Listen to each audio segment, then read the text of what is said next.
Punjabi radio USA ਸੁਣ ਰਹੇ ਸਾਰੇ ਹੀ ਮਾਣਯੋਗ ਅਤੇ ਸਤਿਕਾਰਤ ਸਰੋਤਿਆਂ ਨੂੰ ਪਿਆਰ ਸਤਿਕਾਰ ਸਹਿਤ ਨਿੱਘੀ ਜਿਹੀ ਸਤਿ ਸ੍ਰੀ ਅਕਾਲ। ਸਭ ਨੂੰ ਜੀ ਨੂੰ ਆਖਦੇ ਹਾਂ। ਸੁਤੇ ਪ੍ਰੋਗਰਾਮ ਖਬਰ ਤੇ ਨਜ਼ਰ ਚ ਆਪ ਸਭ ਦਾ ਸਵਾਗਤ ਹੈ।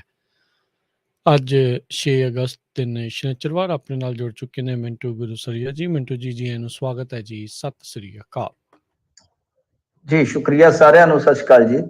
ਸਾਡੇ ਅੱਜ ਦੇ ਪ੍ਰੋਗਰਾਮ ਖਬਰ ਤੇ ਨਜ਼ਰ ਨੂੰ ਸਪਾਂਸਰ ਕਰਦੇ ਨੇ ਖਾਲਸਾ ਇੰਸ਼ੋਰੈਂਸ ਏਜੰਸੀ, ਜਿਨ੍ਹਾਂ ਦੇ ਕੋਲੋਂ ਤੁਸੀਂ ਹਰ ਇੱਕ ਤਰੀਕੇ ਦੀ ਇੰਸ਼ੋਰੈਂਸ ਕਰਵਾ ਸਕਦੇ ਹੋ। ਇੰਸ਼ੋਰੈਂਸ ਬਾਰੇ ਪਤਾ ਕਰਨ ਲਈ ਕਾਲ ਕਰੋ 408-272-2500।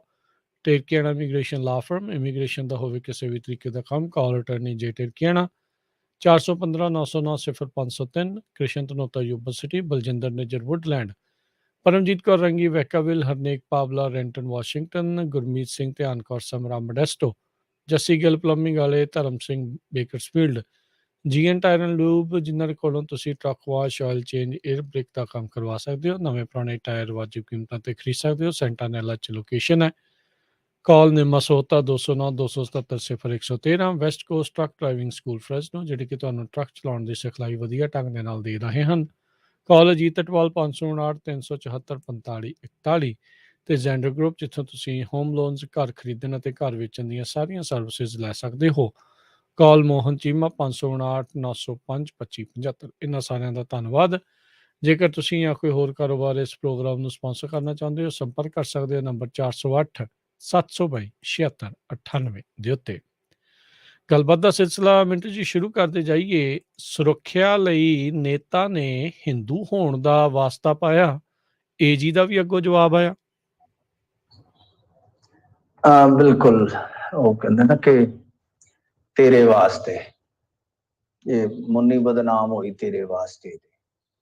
ਗੱਲ ਇਹ ਆ ਕਿ ਹੁਣ ਜਿਹੜੇ ਲੋਕ ਇਸ ਵੇਲੇ ਇਸ ਤਰ੍ਹਾਂ ਦੀਆਂ ਗੱਲਾਂ ਕਰਦੇ ਉਹ ਸਿਕਿਉਰਿਟੀ ਵਾਸਤੇ ਆ। ਇਸ ਕਰਕੇ ਹੁਣ ਜੇ ਆਪਾਂ ਗੱਲ ਕਰੀਏ ਕਿ ਦੇਖੋ ਸਿਕਿਉਰਿਟੀ ਦਾ ਮੰਤਵ ਕੀ ਹੁੰਦਾ। ਸਿਕਿਉਰਿਟੀ ਦਾ ਮੰਤਵ ਇਹ ਆ ਕਿ ਕਿਸੇ ਬੰਦੇ ਨੂੰ ਕੋਈ ਜਾਨ ਨੂੰ ਖਤਰਾ ਹੈ, ਕਿਸੇ ਬੰਦੇ ਨੂੰ ਲੱਗਦਾ ਆ ਕਿ ਉਹਦੇ ਤੇ ਅਟੈਕ ਹੋ ਸਕਦਾ ਹੈ, ਕਿਸੇ ਬੰਦੇ ਨੂੰ ਪਰਸਨਲੀ ਕਿਸੇ ਤੋਂ ਖਤਰਾ ਹੈ, ਉਹ ਸਾਰੀਆਂ ਚੀਜ਼ਾਂ ਚਲੋ ਆ ਜਾਂਦੀਆਂ। ਰਿਵਿਊ ਦਾ ਵਿਸ਼ਾ ਹੁੰਦਾ ਹੈ, ਸਰਕਾਰ ਰਿਵਿਊ ਕਰਦੀ ਹੈ, ਸਿਕਿਉਰਿਟੀ ਦੇ ਦਿੰਦੀ ਹੈ।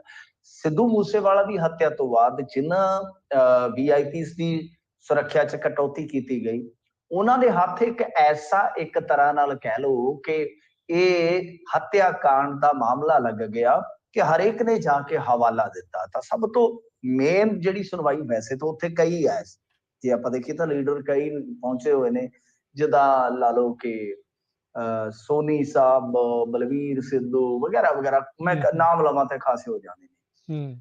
ਓਮ ਪ੍ਰਕਾਸ਼ ਸੋਨੀ ਜਿਹੜੇ ਕਿ ਸੂਬੇ ਦੇ ਡਿਪਟੀ ਵੀ ਰਹੇ ਨੇ, ਚੀਫ ਮਿਨਿਸਟਰ ਰਹੇ ਨੇ, ਇਹਨਾਂ ਨੇ ਜਾ ਕੇ ਜਿਹੜੀ ਉਹ ਸੁਣਵਾਈ ਦੇ ਵਿੱਚ ਪਟੀਸ਼ਨ ਦਾਖਲ ਕੀਤੀ ਸੀਗੀ, ਉਹਦੇ ਵਿੱਚ ਪਹਿਲਾਂ ਵੀ ਇਹਨਾਂ ਨੂੰ ਇੱਕ ਝਾੜ ਪਈ ਆ। ਕਹਿੰਦੇ ਕਿ ਮੇਰੀ ਜੀ ਸਿਕਿਉਰਿਟੀ ਵਾਪਸ ਲੈ ਲਈ ਆ। ਉਹਨਾਂ ਆਖਿਆ ਕਿ ਵਾਪਸ ਲੈ ਲਈ ਆ? ਤੇ ਹਾਂਜੀ ਬਿਲਕੁਲ ਹੀ ਘੱਟ ਕਰ ਦਿੱਤੀ ਆ। ਕਿੰਨੇ ਆ? ਆਖੇ ਜੀ ਪਹਿਲਾਂ 34 ਸਨ ਤੇ ਹੁਣ 18 ਕਰ ਦਿੱਤੇ। ਉਹਨਾਂ ਆਖਿਆ ਇੱਕ ਬਟਾਲੀਅਨ ਤੇਰੇ ਘਰ ਦੇ ਛੱਤਾਂ ਤੇ ਬਿਠਾ ਦਈਏ, ਠੀਕ ਰਹੋ। ਤੋ ਗੱਲ ਇਹ ਆ ਕਿ ਉਸ ਤੋਂ ਬਾਅਦ ਹੁਣ ਸੋਨੀ ਸਾਹਿਬ ਨੇ ਦੂਸਰਾ, ਅੱਛਾ ਜਿਹੜਾ ਡਾਕੂਮੈਂਟ ਨਿਕਲਿਆ ਸੀਗਾ, ਤੁਹਾਨੂੰ ਯਾਦ ਹੋਣਾ ਹੈ, ਅਰਵਿੰਦ ਕੇਜਰੀਵਾਲ ਦੀ ਡਬਲ ਸਿਕਿਉਰਿਟੀ ਦਾ, Z+, ਤਾਂ ਉਹ ਵੀ ਡਾਕੂਮੈਂਟ OP ਸੋਨੀ ਦੀ ਪਟੀਸ਼ਨ ਦਾ ਹੀ ਦੱਸੀਦਾ ਹੈ। ਮਤਲਬ ਕਿ ਕੰਮ ਪੂਰਾ ਖਿੱਚਿਆ ਹੋਇਆ ਇਹਨਾਂ ਨੇ ਸਿਕਿਉਰਿਟੀ ਦੇ ਲਿਹਾਜ਼ ਦੇ ਨਾਲ, ਮਤਲਬ ਕਿ ਫਾਈਲ ਮੋਟੀ ਬਣਾਈ ਹੋਈ ਹੈ, ਮੋਟੀ। ਤਾਂ ਹੁਣ ਜਦੋਂ ਇਹਨਾਂ ਨੇ ਸੁਣਵਾਈ ਦੇ ਦੌਰਾਨ, ਆ ਜਿਹੜੀ ਬੀਤੇ ਰੋਜ਼ ਸੁਣਵਾਈ ਹੋਈ ਆ, ਇਹਨਾਂ ਨੇ ਇਹ ਕਹਿਣਾ ਸ਼ੁਰੂ ਕਰ ਦਿੱਤਾ ਕਿ ਮੈਂ ਹਿੰਦੂ ਹਾਂ, ਇਸ ਕਰਕੇ ਮਤਲਬ ਕਿ ਮੈਨੂੰ ਸਿਕਿਉਰਿਟੀ ਜਿਹੜੀ ਹੈ ਨਾ ਪੂਰੀ ਪੁਖਤਾ ਕੀਤੀ ਜਾਣੀ ਚਾਹੀਦੀ ਹੈ, ਤਾਂ ਕਰਕੇ ਮੇਰੀ ਜਾਨ ਨੂੰ ਖਤਰਾ। ਦੇਖੋ ਇਹੀ ਗੱਲ ਕਹੀ ਸੀਗੀ ਅਰਵਿੰਦ ਕੇਜਰੀਵਾਲ ਨੇ, ਤੁਹਾਨੂੰ ਯਾਦ ਹੋਣਾ ਹੈ ਕਿ ਮੈਨੂੰ ਇੱਕ ਹਿੰਦੂ ਮਿਲਿਆ ਸੀ ਪੰਜਾਬ 'ਚ, ਤੇ ਲੋਕਾਂ ਨੇ ਬਹੁਤ ਫਟਕਾਰਾਂ ਪਾਈਆਂ ਸਨ ਕਿ ਐਸਾ ਹਿੰਦੂ ਦੱਸਦਾ ਸੀ ਵੀਰੇ, ਕਿਉਂਕਿ ਸਾਡੇ ਤੇ ਇੱਥੇ 38% ਹਿੰਦੂ ਭਰਾ ਰਹਿੰਦੇ ਨੇ, 38% ਰਹਿੰਦੇ ਨੇ ਇੱਥੇ ਪੰਜਾਬ ਦੇ ਵਿੱਚ। ਤੇ ਇਹ ਤੁਸੀਂ ਹੁਣ ਇਹ ਜਿਹੜੀ ਤੀਸਰੀ ਧਿਰ ਆ ਗਈ ਹੈ ਇੱਥੇ, ਇਹ ਕੀ ਕਰੂ ਜੇ? ਕਿਹੜਾ ਐਸਾ ਵਿਅਕਤੀ ਹੈ ਜਿਹੜਾ ਮਿਲਿਆ ਜਿਹਨੇ ਕੰਨ 'ਚ ਤੇਰੇ ਕਿਹਾ ਕਿ ਇੱਥੇ ਜੀ ਕਿਤੇ ਨਾ ਕਿਤੇ ਮੈਂ ਆਪਣੇ ਆਪ ਨੂੰ ਅਸੁਰੱਖਿਅਤ ਮਹਿਸੂਸ ਕਰਦਾ?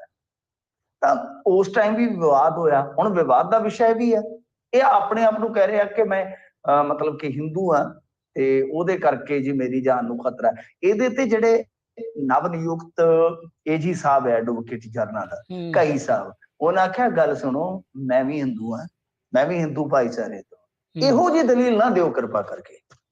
ਬਹੁਤ ਅੱਛੀ ਉਹਨਾਂ ਨੇ ਕਾਟ ਕੀਤੀ, ਉਹਦਾ ਆਖਿਆ ਕਿ ਧਰਮ ਨੂੰ ਵਿੱਚ ਨਾ ਲਿਆਓ, ਮੈਂ ਵੀ ਉਸੇ ਧਰਮ ਤੋਂ ਹੀ ਹਾਂ। ਮਤਲਬ ਏਜੀ ਨੂੰ ਇਹ ਕਹਿਣਾ ਪਿਆ ਕਿ ਦੇਖੋ ਐਸਾ ਕੁਛ ਨਹੀਂ ਹੈ, ਮੈਂ ਵੀ ਹਿੰਦੂ ਹਾਂ, ਮੈਂ ਵੀ ਤੁਹਾਡੇ ਭਾਈਚਾਰੇ ਤੋਂ ਹਾਂ, ਪਰ ਇਹ ਦਲੀਲ ਦੇਣ ਦੀ ਥਾਂ ਤੇ ਤੁਸੀਂ ਹੋਰ ਕੋਈ ਦਲੀਲ ਦਿਓ ਤੇ ਵਾਜਬ ਹੋਏਗਾ। ਕਿਉਂ? ਮੈਂ ਜਿਵੇਂ ਕਿਹਾ ਕਿ ਸਾਡੀ ਵਸੋਂ ਦਾ, ਪਿਆਰੇ ਪੰਜਾਬ ਦੀ ਵਸੋਂ ਦਾ ਇੱਕ ਬਹੁਤ ਵੱਡਾ ਹਿੱਸਾ ਹਿੰਦੂ ਹੈ, ਔਰ ਇਹਦੇ ਵਿੱਚ ਇਹ ਵੀ ਸੱਚ ਆ ਕਿ ਸਾਡਾ ਹਿੰਦੂ ਭਾਈਚਾਰਾ ਇੱਥੋਂ ਦਾ ਜਿਹੜਾ ਹੈ ਦੂਸਰੇ ਦੇ ਮੁਕਾਬਲੇ, ਜਿਹੜਾ ਕਹ ਲੋ ਕਿ ਸਾਰੇ ਇੰਡੀਆ ਚ ਆਪਾਂ ਓਵਰਆਲ ਲਾ ਲਈਏ ਤਾਂ ਉਹਦੇ ਮੁਕਾਬਲੇ ਥੋੜਾ ਵੱਖਰਾ ਹੈ, ਉਹਦਾ ਖਾਸਾ ਵੱਖਰਾ ਹੈ, ਨਹੀਂ ਤਾਂ ਪੋਲਰਾਈਜੇਸ਼ਨ ਹੋ ਜਾਂਦੀ ਜਿੰਨਾ ਜ਼ੋਰ ਲਾਤਾ ਸੀਗਾ। ਸੋ ਇਸ ਕਰਕੇ ਇਸ ਪਾਸੇ ਨੂੰ ਟੁਰ ਪੈਣਾ, ਔਰ ਕਾਂਗਰਸੀਆਂ ਵੱਲੋਂ ਟੁਰ ਪੈਣਾ ਜਿਹੜੇ ਧਰਮ ਨਿਰਪੱਖ ਹੋਣ ਦੀ ਗੱਲ ਕਰਦੇ ਨੇ। ਇਹ ਤਾਂ ਆਪਣੇ ਆਪ ਦੇ ਵਿੱਚ ਬੜਾ ਵੱਡਾ ਸਵਾਲ ਹੈ ਕਿ ਤੁਸੀਂ ਸਿਕਿਉਰਟੀਆਂ ਵਾਸਤੇ ਕੀ ਕਰ ਰਹੇ ਹੋ ਭਾਈ? ਤੁਹਾਨੂੰ ਸਿਕਿਉਰਿਟੀ ਚਾਹੀਦੀ ਹੈ ਹਿੰਦੂ ਹੋਣ ਦੇ ਨਾਂ ਤੇ ਜਿਹੜੇ ਫਿਰ ਦੂਸਰੇ ਹਿੰਦੂ ਆ, ਇਹਦਾ ਮਤਲਬ ਕਿ ਸਾਨੂੰ ਫਿਰ ਇੱਥੇ ਸੀਆਰਪੀ ਲਾ ਦੇਣੀ ਚਾਹੀਦੀ ਹੈ, ਬੀਐਸਐਫ ਲਾ ਦੇਣੀ ਚਾਹੀਦੀ ਹੈ, ਸੀਆਈਐਸਐਫ ਲਾ ਦੇਣੀ ਚਾਹੀਦੀ ਹੈ, ਹੋ ਸਕੇ ਤੇ ਆਰਮੀ ਲਾ ਦੇਣੀ ਚਾਹੀਦੀ ਹੈ, ਕਿਉਂਕਿ ਹਿੰਦੂ ਸੁਰੱਖਿਅਤ ਹੀ ਨਹੀਂ ਹੈ ਤੁਹਾਡੇ ਮੁਤਾਬਕ। ਔਰ ਜਦ ਕਿ ਡਾਟਾ ਇਹ ਗੱਲ ਕਹਿੰਦਾ ਹੈ ਕਿ ਪੰਜਾਬ ਭਾਈਚਾਰਕ ਸਾਂਝ ਦੇ ਮਾਮਲੇ 'ਚ ਹਾਲੇ ਵੀ, ਹਾਲਾਂਕਿ ਆ ਪਿੱਛੇ ਪਟਿਆਲੇ ਵਾਲਾ ਮਾਮਲਾ ਵਾਪਰਿਆ, ਕੁਛ ਇੱਕਾ ਦੁੱਕਾ ਮਾਮਲੇ ਵਾਪਰਦੇ ਰਹਿੰਦੇ ਨੇ, ਤੁਹਾਨੂੰ ਪਤਾ ਹੈ, ਜਾਂ ਭੇੜ ਹੁੰਦੇ ਰਹਿੰਦੇ ਇਹਨਾਂ ਦੇ ਸੋਸ਼ਲ ਮੀਡੀਆ ਤੇ ਇੱਕ ਦੂਜੇ ਦੇ ਖਿਲਾਫ ਕੁਛ ਕੱਟੜ ਜਥੇਬੰਦੀਆਂ ਤੁਹਾਨੂੰ ਪਤਾ ਭਿੜਦੀਆਂ ਰਹਿੰਦੀਆਂ ਨੇ, ਪਰ ਗੱਲ ਇਹ ਆ ਕਿ ਇਹ ਜਿਹੜਾ ਖਿੱਤਾ ਹੈ ਉਹ ਸਾਰੇ ਇੰਡੀਆ ਦੇ ਵਿੱਚੋਂ ਜੇ ਦੇਖੀਏ ਤਾਂ ਆਪਾਂ ਸ਼ਾਂਤ ਖਿੱਤਿਆਂ ਦੇ ਵਿੱਚੋਂ ਆ। ਇਹ ਠੀਕ ਹੈ ਕਿ ਕੁਝ ਕੱਟੜ ਕਿਸਮ ਦੇ ਲੋਕ ਇੱਥੇ ਪੰਜਾਬ ਦੇ ਵਿੱਚ ਤੁਹਾਨੂੰ ਪਤਾ ਵੀਡੀਓ ਪਾ ਦਿੰਦੇ ਨੇ, ਐ ਕਰ ਦਿਆਂਗੇ ਜੀ, ਉਹ ਕਰ ਦਿਆਂਗੇ, ਫਲਾਣਾ ਟਮਕਾਣਾ ਹੈ, ਸੂਰੀ ਹੈ ਜੀ, ਫਲਾਣਾ ਹੈ। ਉਸ ਤੋਂ ਬਾਅਦ ਠੀਕ ਹੈ, ਜੋ ਰਿਐਕਸ਼ਨ ਆਉਂਦਾ, ਮਾਹੌਲ ਕਈ ਵਾਰ ਤਲਖੀ ਵਾਲਾ ਹੋ ਜਾਂਦਾ, ਪਰ ਓਵਰਆਲ ਆਪਾਂ ਜੇ ਦੇਖੀਏ ਤੇ ਕੁਝ ਐਸਾ ਨਹੀਂ ਹੈ, ਕੁਝ ਐਸਾ ਨਹੀਂ ਹੈ। ਡਾਟਾ ਵੀ ਇਹ ਗੱਲ ਕਹਿੰਦਾ ਕਿ ਸਭ ਤੋਂ ਪੀਸਫੁਲ ਸੂਬਾ ਹੈ, ਪਰ ਤੁਸੀਂ ਦੇਖੋ ਕਿ ਜਿਨ੍ਹਾਂ ਲੋਕਾਂ ਨੇ ਇਸ ਗੱਲ ਤੇ ਮਾਣ ਕਰਨਾ ਹੈ, ਇਸ ਗੱਲ ਨੂੰ ਪ੍ਰਾਈਡ ਬਣਾਉਣਾ ਹੈ, ਇਸ ਗੱਲ ਨੂੰ ਕਹਿ ਲਓ ਕਿ ਹੋਰ ਮਜ਼ਬੂਤ ਬਣਾਉਣਾ ਹੈ, ਉਹ ਕੀ ਕਰ ਰਹੇ ਨੇ, ਉਹ ਕੀ ਕਰ ਰਹੇ ਨੇ, ਇਹ ਸੋਚਣ ਦਾ ਵਿਸ਼ਾ, ਵਿਚਾਰਨ ਦਾ ਵਿਸ਼ਾ। ਜੀ ਜੀ ਬਿਲਕੁਲ। ਅਗਲੀ ਮਿੰਟੂ ਜੀ ਗੱਲ ਕਰੀਏ, ਚੰਨੀ ਸਾਹਿਬ ਦੇ ਕਹਿੰਦੇ ਦਰਸ਼ਨ ਬੜੇ ਮਹਿੰਗੇ ਹੋਏ ਪਏ ਆ, ਆਪਣੀ ਪਾਰਟੀ ਨੂੰ ਵੀ ਨਹੀਂ ਲੱਭਣ ਦੇ, ਆਏ ਤਾਂ ਇੱਧਰ ਕਿਤੇ ਹੀ ਆ, ਕਿੱਥੇ ਗਵਾਚੇ ਆ? ਨਾ ਹੁਣ ਗਰੀਬਾਂ ਨੂੰ ਤੇਰੇ ਦਰਸ਼ਨ ਹੋ ਗਏ ਮਹਿੰਗੇ, ਤੇ ਜਿੱਦਣ ਦਰਸ਼ਨ ਹੋ ਗਏ ਨਾ ਕਿਤੇ, ਤੇ ਫਿਰ ਰਾਜੇ ਵੜਿੰਗ ਨੇ ਆਖਣਾ ਤੇਰੇ ਹੋਏ ਸਵੇਰੇ ਦਰਸ਼ਨ ਨਹੀਂ, ਅੱਜ ਦਿਨ ਵਧੀਆ ਲੰਘੂਗਾ, ਪਰ ਦਰਸ਼ਨ ਹੁੰਦੇ ਹੀ ਨਹੀਂ ਹੈ। ਖੈਰ ਗੱਲ ਕੀ ਹੈ ਕਿ ਕੱਲ ਵੀ ਇਹਨਾਂ ਦਾ ਬੜਾ ਜ਼ਬਰਦਸਤ ਧਰਨਾ ਸੀਗਾ, ਉਹ ਜਿਵੇਂ ਕਹਿੰਦੇ ਨਾ, ਆ ਜਾਵੇ ਤੈਨੂੰ ਅੱਖੀਆਂ ਉਡੀਕਦੀਆਂ ਦਿਲ ਵਾਜਾਂ ਮਾਰਦਾ, ਤਾਂ ਓਦਾਂ ਲੱਭਦੇ ਫਿਰਨ। ਹੁਣ ਚੰਨ ਕਿੱਥੇ ਲੱਭਦਾ? ਵੇ ਦੱਸ ਕਿਹੜੇ ਵੇਲੇ ਚੰਨਾ ਵੇ ਚੰਨ ਚੜਦਾ ਹੀ ਤੇਰੇ ਦੇਸ਼, ਕਿਉਂਕਿ ਦੇਸ਼ ਹੀ ਚੰਨ ਦਾ ਤਾਂ ਕੋਈ ਹੋਰ ਹੋ ਗਿਆ, ਤੁਸੀਂ ਹੁਣ ਇਸ਼ਾਰਾ ਤੇ ਕਰ ਦਿੱਤਾ। ਹੁਣ ਮੈਨੂੰ ਬਹੁਤਾ ਪਤਾ ਨਹੀਂ, ਯੂਐਸ ਬੜਾ ਵੱਡਾ ਬਈ, ਹੁਣ ਮੈਂ ਦੱਸ ਨਹੀਂ ਸਕਦਾ ਐਗਜ਼ੈਕਟ ਕਿਹੜਾ ਸਟੇਟ, ਕਿਹੜਾ ਸ਼ਹਿਰ, ਕਿੱਥੇ ਚੰਨੀ ਜੀ ਦੇ ਡੇਰੇ ਹੋ ਸਕਦੇ ਨੇ, ਹੋ ਸਕਦਾ ਚੰਨੀ ਜੀ ਸਾਨੂੰ ਸੁਣ ਰਹੇ ਹੋਣ, ਤੇ ਉਹਨਾਂ ਨੂੰ ਗੁਜ਼ਾਰਿਸ਼ ਹੈ ਕਿ ਤੁਹਾਡੇ ਸਾਥੀ ਤੁਹਾਨੂੰ ਲੱਭ ਰਹੇ, ਆ ਜਾਓ, ਆਨ ਮਿਲੋ ਸੱਜਣਾ। ਵੈਸੇ ਦੇਖੋ ਗੱਲ ਕੀ ਹੈ ਕਿ ਅੱਗੇ ਲੋਕ ਇੱਥੇ ਮਜ਼ਾਕ ਬੜਾ ਕਰਦੇ, ਕਹਿੰਦੇ ਕਿ ਸਾਰਾ ਟੱਬਰ ਹੀ ਵਿਹਲਾ ਕਰਤਾ ਇਹਨਾਂ ਦਾ। ਜਿਹੜਾ ਭਰਾ ਸੀਗਾ ਉਹ ਅਸਤੀਫਾ ਦੇ ਕੇ ਇਲੈਕਸ਼ਨ ਲੜਨ ਆਇਆ, ਚੱਲ ਉਹ ਵੀ ਹਾਰ ਗਿਆ, ਚੰਨੀ ਜੀ ਉਹ ਵੀ ਹਾਰ ਗਿਆ, ਚੱਲ ਰਹੇ ਵਿਹਲੇ, ਤੇ ਜਿਹੜੀ ਇਹਨਾਂ ਦੀ ਭਰਜਾਈ ਸੀ ਡਾਕਟਰ, ਉਹਨੇ ਵੀ ਵੀਆਰਐਸ ਮੰਗ ਲਈ, ਚੱਲ ਵਿਹਲੇ, ਤੇ ਕਹਿੰਦੇ ਕਿ ਹੁਣ ਸੁਪਤਨੀ ਰਹਿ ਗਏ ਆ ਚੰਨੀ ਜੀ ਦੇ, ਸ਼ਾਇਦ ਉਹ ਵੀ ਵਿਹਲੇ ਹੋ ਜਾਣ। ਤਾਂ ਮਤਲਬ ਕਿ ਸਾਰਾ ਟੱਬਰ ਹੀ ਵਿਹਲਾ ਹੋ ਗਿਆ। ਪਰ ਵਿਹਲਾ ਰਹਿਣਾ ਵੀ ਆਪਣੇ ਆਪ ਦੇ ਵਿੱਚ ਇੱਕ ਬਹੁਤ ਵੱਡਾ ਕੰਮ ਹੈ ਜੀ, ਬਹੁਤ ਵੱਡਾ ਕੰਮ ਹੈਗਾ, ਕਿਉਂਕਿ ਟਾਈਮ ਪਾਸ ਕਰਨਾ। ਖੈਰ ਗੱਲ ਕੀ ਹੈ ਕਿ ਕੱਲ ਵਾਲੇ ਧਰਨੇ ਦੇ ਵਿੱਚ ਫਿਰ ਚਰਚਾ ਛਿੜੀ। ਦੇਖੋ ਚੰਨੀ ਜੀ ਨੇ ਪਾਰਟੀ ਆ ਕੇ ਜੁਆਇਨ ਕੀਤੀ ਸੀ, ਇਹ ਕੋਈ ਮਤਲਬ ਕਿ ਪਰਿਵਾਰਕ ਤੌਰ ਤੇ ਇਹਨਾਂ ਦੀ ਕੋਈ ਬੈਕਗਰਾਉਂਡ ਕਾਂਗਰਸੀ ਨਹੀਂ ਸੀ, ਸਭ ਨੂੰ ਪਤਾ ਹੈ, ਕਿਉਂਕਿ ਤੇ ਗੈਰ ਰਾਜਨੀਤਿਕ ਫੈਮਿਲੀ ਚੋਇਸ ਹਨ, ਬੜੇ ਗਰੀਬ ਫੈਮਿਲੀ ਚੋਇਸ ਹਨ, ਕਿਉਂਕਿ ਇਹਨਾਂ ਦਾ ਸੰਘਰਸ਼ ਆਪਣੀ ਥਾਂ ਤੇ ਹੈ। ਦੇਖੋ ਲਾਈਫ ਦਾ ਮੰਨਣਾ ਪਏਗਾ ਕਿ ਰਕਸ਼ਾ ਚਲਾਉਣਾ, ਟੈਂਟ ਲਾਉਣਾ, ਉਹ ਸਾਰੀਆਂ ਗੱਲਾਂ ਸੱਚ ਨੇ, ਉਹਦਾ ਲੋਕ ਮਜ਼ਾਕ ਉਡਾ ਦਿੰਦੇ ਨੇ, ਉਹ ਹਕੀਕਤ ਹੈ ਕਿ ਕਿਵੇਂ ਇੱਕ ਕਾਉਂਸਲਰ ਤੋਂ ਸਫ਼ਰ ਤੈਅ ਹੁੰਦਾ ਹੈ, ਜਾਂ ਕਹਿ ਲਓ ਕਿ ਰਾਜਨੀਤੀ ਜਿਹੜੀ ਯੂਨੀਵਰਸਿਟੀ ਕਾਲਜਾਂ ਦੀ ਹੁੰਦੀ, ਉੱਥੋਂ ਇੱਕ ਬੰਦਾ ਨਿਕਲਦਾ ਹੈ ਤੇ ਇੱਥੋਂ ਤੱਕ ਪਹੁੰਚਦਾ। ਤਾਂ ਇਹਨਾਂ ਨੇ ਕਾਂਗਰਸ ਆ ਕੇ ਬਾਅਦ ਚ ਜੁਆਇਨ ਕੀਤੀ ਸੀ। ਇੱਕ ਧੜਾ ਕਾਂਗਰਸ ਦਾ ਜਦੋਂ ਇਹਨਾਂ ਨੂੰ ਮੁੱਖ ਮੰਤਰੀ ਬਣਾਇਆ ਗਿਆ ਸੀ, ਉਸ ਟਾਈਮ ਵੀ ਖਫਾ ਸੀਗਾ, ਕਿ ਬਈ ਇਦਾਂ ਦੇ ਬੰਦੇ ਯਾਰ ਹੋ ਸਕਦਾ ਜਿਹੜੇ ਕੁਝ ਸਮਾਂ ਪਹਿਲਾਂ ਆਏ ਆ ਤਾਂ ਕੱਲ ਨੂੰ ਖਿਸਕ ਜਾਣ। ਤਾਂ ਅੱਜ ਉਹ ਧੜਾ ਧੜੇ ਗੱਲਾਂ ਕਰਦਾ ਕਿ ਹੁਣ ਕਿੱਥੇ ਆ ਤੁਹਾਡਾ ਯਾਰ ਜਿਹਨੂੰ ਮੁੱਖ ਮੰਤਰੀ ਬਣਾਇਆ ਸੀਗਾ, ਉਹ ਹੁਣ ਕਹਿੰਦੇ ਲੱਭਦਾ ਕਿੱਥੇ ਆ ਬਈ। ਤੇ ਇਹਨਾਂ ਨੇ ਉਦੋਂ ਕਿਹਾ ਸੀਗਾ ਕਿ ਘਰ ਘਰ ਚੱਲੀ ਗੱਲ, ਚੰਨੀ ਕਰਦਾ ਮਸਲੇ ਹੱਲ।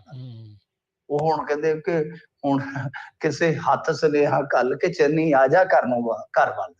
ਤਾਂ ਗੱਲ ਇਹ ਆ ਕਿ ਇਸ ਵੇਲੇ ਚੰਨੀ ਸਾਹਿਬ ਕਿੱਥੇ ਨੇ ਪਤਾ ਨਹੀਂ, ਪਰ ਰਿਪੋਰਟਾਂ ਕੁਛ ਇਹ ਵੀ ਕਹਿ ਰਹੀਆਂ ਨੇ ਕਿ ਦੇਖੋ ਜਿਹੜੀ ਉਹਨਾਂ ਦੀ ਡਿਫੀਟ ਸੀਗੀ, ਮਤਲਬ ਕਿ ਕਹਿ ਲਓ ਕਿ ਡਬਲ ਡਿਫੀਟ ਹੋ ਗਈ ਉਹਨਾਂ ਦੀ, ਤਾਂ ਉਹ ਬਹੁਤ ਜ਼ਿਆਦਾ ਸ਼ੌਕਡ ਸੀ ਕਿਤੇ ਨਾ ਕਿਤੇ।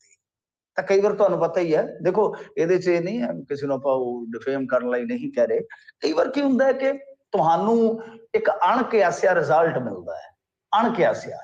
ਤਾਂ ਹੁਣ ਦੇਖੋ ਹਿਊਮਨ ਬੋਡੀ ਆ, ਹਿਊਮਨ ਸਾਈਕੀ ਆ, ਬਹੁਤ ਵੱਡਾ ਝਟਕਾ ਲੱਗ ਜਾਂਦਾ ਕਈ ਵਾਰ ਇਨਸਾਨ। ਤਾਂ ਹੋ ਸਕਦਾ ਕੋਈ ਬ੍ਰੇਕ ਲੈ ਰਹੇ ਹੋਣ, ਕੋਈ ਆਪਣੇ ਆਪ ਨੂੰ ਤਰੋ ਤਾਜ਼ਾ ਕਰ ਰਹੇ ਹੋਣ, ਪਰ ਇਹ ਵੀ ਇੱਕ ਪੰਗਾ ਹੈ ਨਾ। ਵੈਸੇ ਮੈਂ ਤੇ ਇੱਕ ਗੱਲ ਕਹੀ ਸੀਗੀ ਜਦੋਂ ਫਿਰੋਜ਼ਪੁਰ ਵਾਲਾ ਰੌਲਾ ਪਿਆ ਨਾ, ਜਦੋਂ ਪ੍ਰਧਾਨ ਮੰਤਰੀ ਦਾ ਕਾਫਲਾ ਰੁਕਿਆ, ਮੈਂ ਉਸ ਟਾਈਮ ਕਿਹਾ ਸੀਗਾ ਕਿਉਂਕਿ ਇਹਨਾਂ ਨੇ ਜਿਹੜੇ ਬਿਆਨ ਦਿੱਤੇ ਸੀਗੇ ਨਾ 2 ਦਿਨ, ਉਦੋਂ ਬੜੇ ਹੁੱਬ ਕੇ ਦਿੱਤੇ ਸੀਗੇ ਤੇ ਬੜੇ ਕਹਿ ਲਓ ਕਿ ਮੁੱਖ ਮੰਤਰੀ ਦੇ ਤੌਰ ਤੇ ਜੇ ਤੁਸੀਂ ਵੇਖੋਗੇ ਨਾ, ਬਾਈ ਉਹਨੂੰ ਗੱਡਾ ਵਿੱਚ ਅੜਾਤਾ, ਮੈਂ ਕਿਆ ਕਰਾਂ।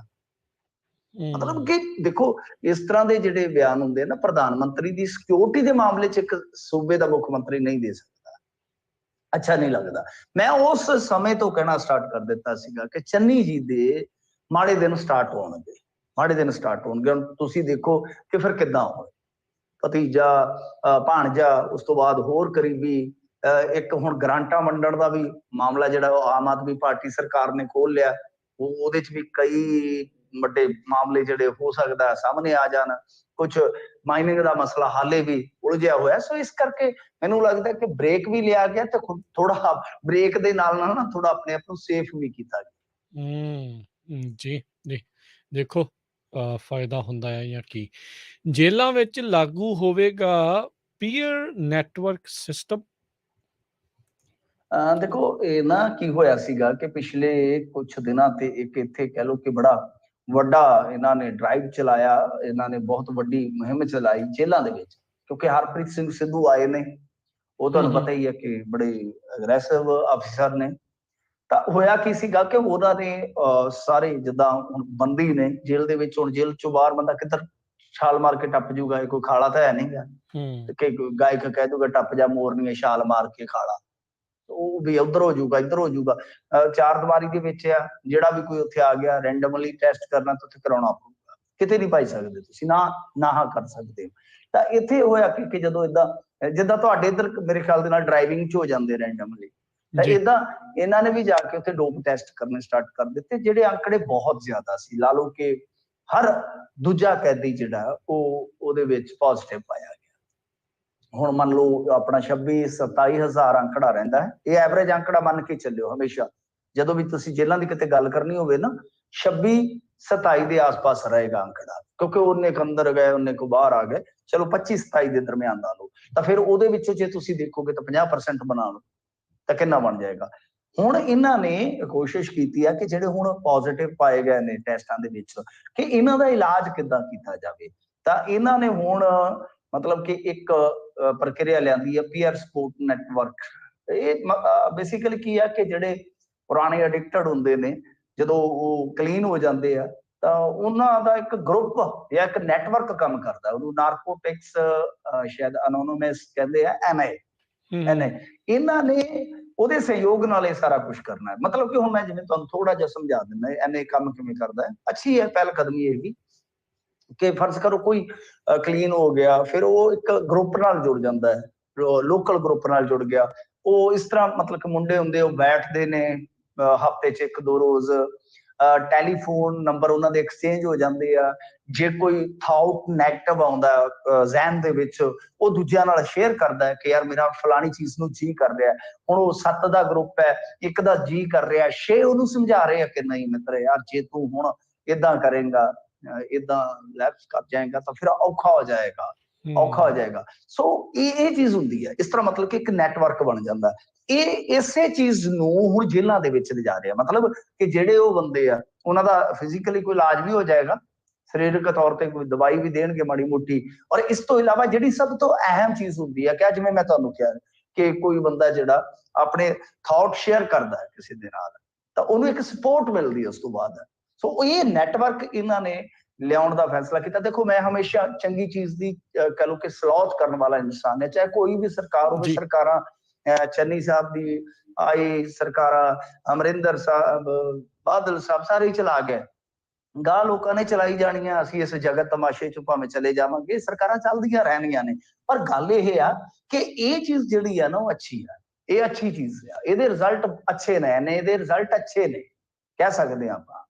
ਮਤਲਬ ਕਿ ਅਖੀਰ ਦੇ ਵਿੱਚ ਜੇ ਆਪਾਂ ਕਹਿ ਲਈਏ ਹਾਂ ਸਮੋਕਿੰਗ ਕੁਝ ਥਾਵਾਂ ਤੇ ਅਲਾਉ ਕਰ ਦਿੰਦੇ ਨੇ, ਪਰ ਪੰਜਾਬ ਦੀਆਂ ਜੇਲ੍ਹਾਂ ਚ ਸਮੋਕਿੰਗ ਵੀ ਇਸ ਵੇਲੇ ਬੈਨ ਆ, ਪਹਿਲਾਂ ਇਹ ਖੁੱਲੀ ਸੀਗੀ। ਤਾਂ ਕਹਿਣ ਦਾ ਮਤਲਬ ਇਹ ਆ ਕਿ ਇਹ ਅੱਛੇ ਰਿਜ਼ਲਟ ਦੇਣ ਵਾਲੀ ਇੱਕ ਕਹਿ ਲਓ ਕਿ ਚੇਨ ਹੈ। ਜੇ ਪ੍ਰਭਾਵੀ ਤਰੀਕੇ ਨਾਲ ਲਾਗੂ ਕੀਤੀ ਜਾਂਦੀ ਹੈ ਤਾਂ ਮੇਰੇ ਖਿਆਲ ਦੇ ਨਾਲ ਜੇਲ੍ਹ ਇੱਕ ਐਸੀ ਜਗ੍ਹਾ ਹੈ ਰਾਜ ਕਰਨਵੀਰ ਸਿੰਘ ਜੀ, ਜਿੱਥੇ ਬੰਦਾ ਆਪਣੇ ਆਪ ਨਾਲ ਜੁੜਦਾ ਹੈ।